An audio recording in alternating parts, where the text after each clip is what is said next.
Installing the TrueSlate system is easy, but there are some common mistakes which a crew needs to watch out for. Slates on rake or in valleys not secured. Slates on the rake edge must be secured to prevent them from slipping loose and potentially falling out. The most common way to secure them is to use drip edge or valley metal that has a vertical lip to hold the slates in place. In addition to the metal with vertical lip, they can be secured by installing battens and hangers vertically, parallel to the rake or valley, or by punching a hole in the slate and securing it with a nail, screw, or copper wire. This will help secure the slates at the side edges and prevent it from shifting over time. Bad spacing. The patented hanger and batten system is designed to securely hold the TrueSlate in place, but it can only anchor the TrueSlate pieces if it is installed with the proper spacing. Lay straight alignment tape makes correct batten spacing virtually foolproof. There's also some flexibility designed into the system.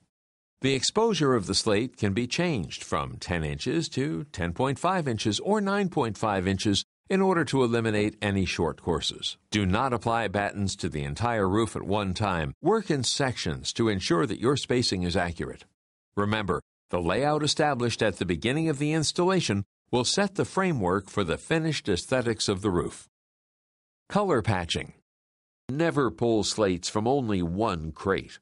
Always pull slates from all the crates on the job site to help prevent color patterns resulting from concentrating on a small section of the roof. There is natural variation in each slate, and those in the same crate are much more likely to be from the same vein or have a similar look. Cracking slates. Traditional slate can crack if you step on it. Unlike traditional slate, it is possible to walk in the field of a TrueSlate roof, but you have to do it carefully. Always step in between the hanger on the section of the slate that has a headlap underneath. If you step on the slate without headlap underneath, the slate may break. Do not step on the hip and ridge trim slate. Always wear soft-soled shoes if you must walk on the field of the roof. If you bend a hook with your shoe, make sure you bend it back to the original form with a pair of pliers. Installing bottom up. It's tempting to install TrueSlates from the bottom up, like a shingle roof, but it is best to start the TrueSlate installation at the top and work down in 4-course increments so you don't have to walk on the installed slate. It's easy to slip pieces of TrueSlate underneath to fill in the empty courses. Using small pieces at the edge. The hangers play a critical role in keeping the slates on the roof, but to do their job, they have to hold the slates in place. Never install a piece of slate less than 4 inches in width.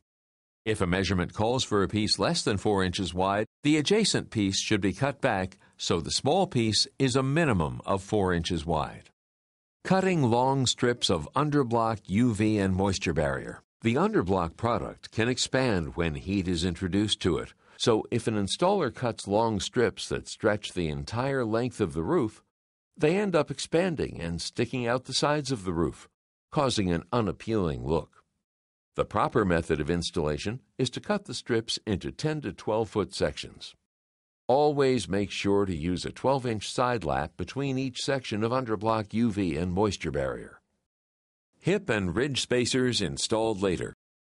If the hip and ridge spacer or vent is installed after the TrueSlate field slates, the alignment of the field slates can be off.